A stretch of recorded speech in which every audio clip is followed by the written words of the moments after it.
ఎంతమంది మధ్యలో నువ్వు కూర్చొని ఉన్నా ఈ రాత్రి నా దేవుని శక్తి కలిగిన అభిషేకం నీ మీదకు దిగవచ్చుగాక.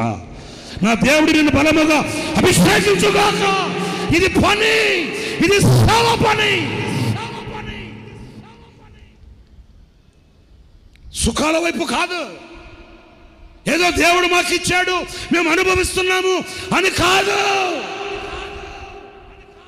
నా ప్రియమైన సహోదరులారా, రోషంగానే చెప్తున్నాను, ధైర్యంగానే చెప్తున్నాను, హృదయం మీద చేయి పెట్టుకొని మంచి మనస్సాక్షితో చెప్తున్నాను.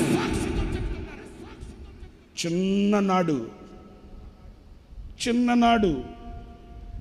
ఏమి తెలియని వయసులో నా ఆత్మీయ తండ్రి దైవజ్ఞులు లేసన్ గారి దగ్గరికి వచ్చాము.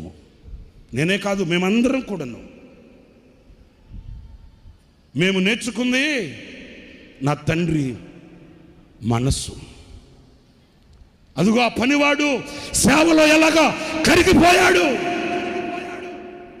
అదిగో ఆ పనివాడు సేవలో ఎలా ఆహుతి అయిపోయాడు, అదిగో ఆ పనివాడు ఎలా కొవ్వొత్తు వలె కరిగి కరిగి కరిగి కరిగి ఈ సేవ పని కడముట్టించాడు. ఈ మా కళ్ళతో మేము చూసిన దానినే మేము బాటగా వేసుకున్నాం. ఈనాటికి ఆయుధంగా ధరించుకున్నాం.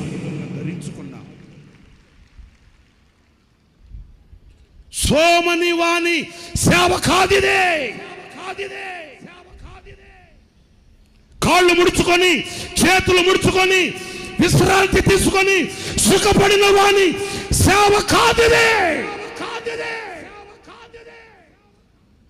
పనివాడి సేవ, పనివాని సేవ ఆఖరి శ్వాస వరకు శరీరమే గొల్లగా మార్చబడి కళ్ళు కుళ్ళిపోయి ఒళ్ళు గొల్లైపోయి అలాగ ఆహుతి అయిపోతూ ఉన్నప్పటికీ ఏ పనివాడు మరణం అనే పడక మీద పడుకుని పిడికిలు బిగించి, దేవా ఇంకొక అవకాశం నాకు ఇస్తే ఈ భారతదేశాన్ని ఒక ఊపుతానని ఆఖరి కంఠముతో ఆఖరి స్వరముతో నినాదం పలికాడు. ఆ పనివాని సేవే.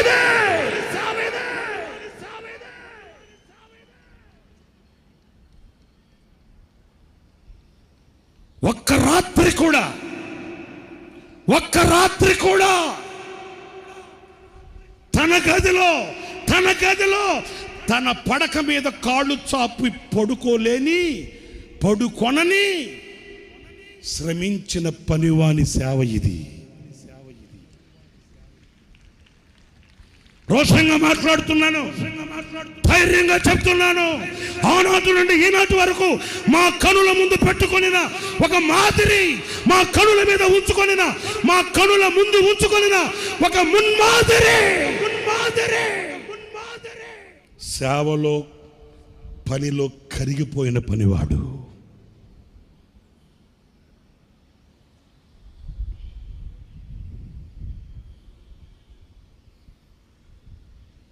నేను విజయవాడలో యనమల కుదురులో ఉన్నానండి. నాకు ఫోన్ చేశారు శారదా కాలనీ ఆఫీస్ నుంచి. అన్న బయలుదేరాడు రాజమండ్రి. హలో, వినండి. అన్న బయలుదేరాడు రాజమండ్రి. అన్నకు ఉదయం 6 గంటలకి బాత్రూంలో పడ్డాడు. అన్నకి కాలు విరిగిపోయింది. కానీ రాజమండ్రి వెళ్ళాలని డేట్ ఇచ్చాడు అన్న. ఆరోగ్యం బాగోలేదు, ఒళ్ళు క్షీణించిపోతుంది. అప్పటికే అన్న చాలా కరిగిపోయాడు. ఆ రోజు ఏం జరిగింది? ఉదయం బాత్రూంలో పడ్డాడు, కాలు విరిగింది. అన్న రాజమండ్రి బయలుదేరాడు, బ్రేక్ఫాస్ట్ చేయలేదు.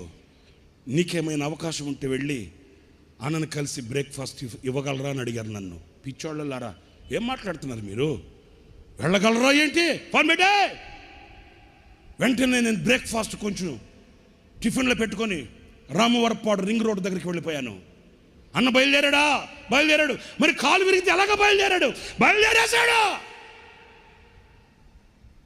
వెంటనే పరుగున రామవరపాడు రింగ్ రోడ్ దగ్గరికి వెళ్ళిపోయి సిగ్నల్ సెంటర్లో నిలబడిపోయాను. అన్న కారు కొరకు వేచి చూస్తున్నాను. అన్నకి కాలు విరిగింది. రాజమండ్రి బయలుదేరేశాడట. ఎలాగా ఏంటి, కాలు విరిగితే ఎలాగ బయలుదేరాడు? ఓకే, చూస్తున్నాను, కళ్ళకి ఒత్తులు పెట్టుకొని చూస్తున్నాను. అన్న కారు వస్తూ ఉంది. నేను అన్న కారును చూడక మునిపి అన్న కారులో నన్ను చూశాడట. డ్రైవర్తో అంటాడట, ఈడేంటి ఈరోజు ఆదివారం వచ్చి ఎక్కడున్నాడేంటి వీడు? చూశారండి, పనివాడి లక్షణం అది. వీడు ఎక్కడున్నాడేంటి? కారు వచ్చింది, అడ్డపడ్డాను, చెయ్యాపి అన్న. కారు ఆపాడు. వెంటనే వెళితే గ్లాస్ దింపాడు. అన్న, రే ఇక్కడున్నావేంటి? ఆరాధన టైం కదా అన్న. నాకు 10 గంటలకు ఆరాధన. మరి ఇక్కడికి ఎందుకు వచ్చావు? అన్న, మీకు బ్రేక్ఫాస్ట్ ఇచ్చాను. నాకెందుకు రా బ్రేక్ఫాస్ట్? ఆరాధన కదా, నువ్వు అక్కడ ఉండాలి కదా అన్న. సరే కానీ నేను రాజమండ్రి దాకా వస్తానన్నా. నాకు తెలుసు అన్న మనసు, నాకు తెలుసు. మీకు ఎలాగ జరిగిందంట కదా అంటే అన్న ఒప్పుకోడు. అందుకని నాకు అన్న మనసు తెలుసు. అన్నా, నేను రాజమండ్రి దాకా వస్తానన్నా. ఎందుకురా? కాదన్నా, రాజమండ్రి దాకా వస్తానన్నా.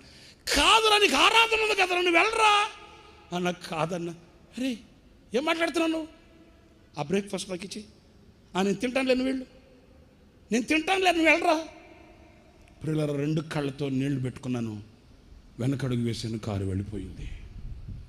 విజయవాడ టు రాజమండ్రి విరిగిన కాలు మడత పెట్టుకొని రాజమండ్రి వెళ్ళి విశ్వనాథ్ని పిలిచి, నీకు కార్డ్లెస్ మై కొనిపెట్టాను కదా, అది ఇది.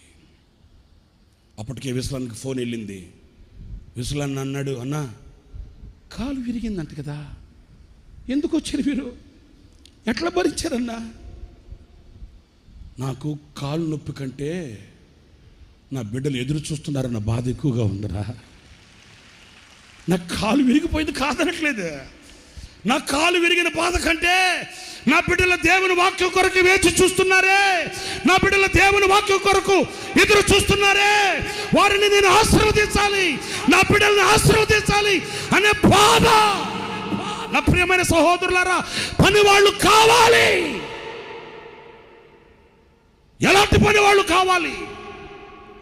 ఎలాంటి పనివారు కావాలి? ఎలాంటి పనివారి మీద అభిషేకం కుమ్మరించబడుతుంది? కాలు విరిగితే కాలు మడత పెట్టుకొని, అదిగో చూడండి, దాంట్లో నమ్మకమైన పనివాని సేవ, నమ్మకమైన సేవకుని పని. అదిగో చూడండి, ఆ ఎల్ఈడిలో చూడండి, కారులో కూర్చొని దేవుని మాటలు వినడానికి వచ్చిన ఆ ప్రజలను దీవించి ఆశీర్వదించి తన బిడ్డల్ని కనులారా చూసుకొనిన నమ్మకమైన పనివాడు, నమ్మకమైన పనివాడు. శరీరం కరిగిపోతున్నా, రక్తం ఆవిరైపోతున్నా, కంటి దృష్టి తగ్గిపోతున్నా, పని విడువని, కర్తవ్యం మరువని నమ్మకమైన పనివాడు.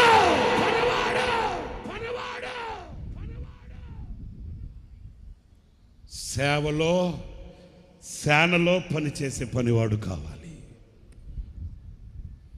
ఆగస్టు 8వ తేదీన ప్రభు దగ్గరికి వెళ్ళిపోయాడు మన తండ్రి. ఆగస్టు 8, వినండి, మీకు తెలియాలి ఇవి. ఆగస్టు 8వ తేదీన ప్రభు దగ్గరకు వెళ్ళిపోయాడు. ఆగస్టు 1వ తేదీన బైబిల్ సెమినార్ ప్రారంభించబడింది. ఆగస్టు 1 బైబిల్ సెమినార్, ఆగస్టు 8 ప్రభు సన్నిధికి వెళ్ళిపోయాడు ఆయన. మధ్యలో ఎన్ని రోజులు ఉన్నాయేంటి? గట్టిగా ఎత్తుకుంటే 7 రోజులు.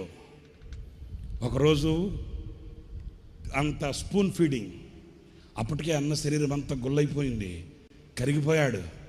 8 రోజుల నిడివిలో ఏదంతా మెత్తగా చేసి ఒక స్పూన్ పెడితే తింటున్నాడు. ఉదయాన్న కొంచెం తిన్న తర్వాత అందరం అక్కడే ఉన్నాం.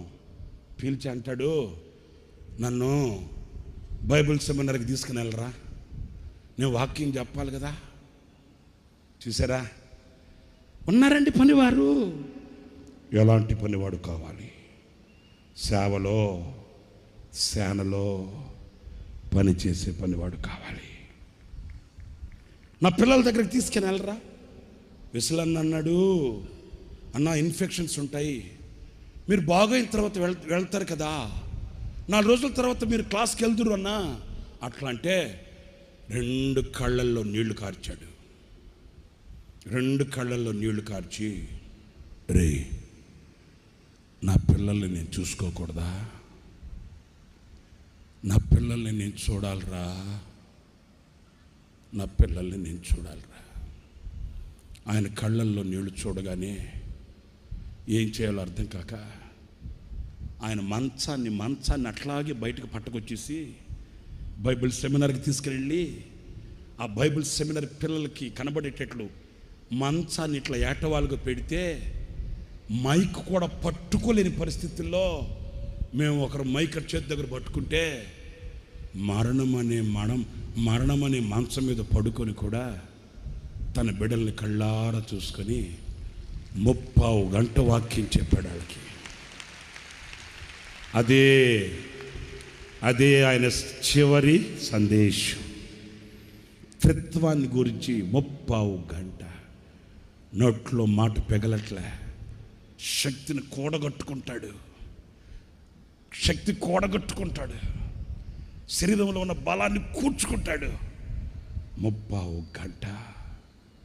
నా ప్రియులారా, ఈ చరిత్రని మీకు ఎందుకు చెప్తున్నాను?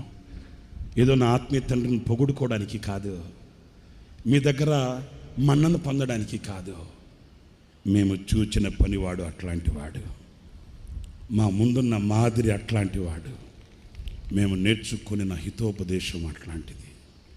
ఈనాటికి దేవుడు మాకు ఇచ్చిన కృపని తలంచుకుంటూ, దేవుడు మాకు ఇచ్చిన కృపని ఆధారం చేసుకొని, దేవుడు మాకు ఇచ్చినటువంటి బలాన్ని కూడగట్టుకొని ఆ తండ్రి అడుగు జాడలను చూస్తూ దేవుడు మాకు ఇచ్చిన ఈ పరిచర్యని భుజస్కంధాల మీద పెట్టుకొని బాధ్యతతో భారంతో ముందుకు వెళుతున్నాం. అవును, ఈ రాత్రి నేను ఈ మాటలు మీతో ఎందుకు చెప్తున్నాను? ఆ నమ్మకమైన పనివాని మీద కుమ్మరించబడిన అభిషేకమే ఈ రాత్రి మీ అందరి మీద కుమ్మరించబడును గాక. ఆ నమ్మకమైన పనివాని మీద కుమ్మరించబడిన అభిషేకమే ఈ రాత్రి మిమ్మల్ని అందరినీ త్రాకును గాక. ఆ నమ్మకమైన పనివాని మీద కుమ్మరించబడిన అభిషేకమే నీ తరికి చేరుగాక, నీ తల మీదకి వచ్చుగాక, అభిషేకించుగాక.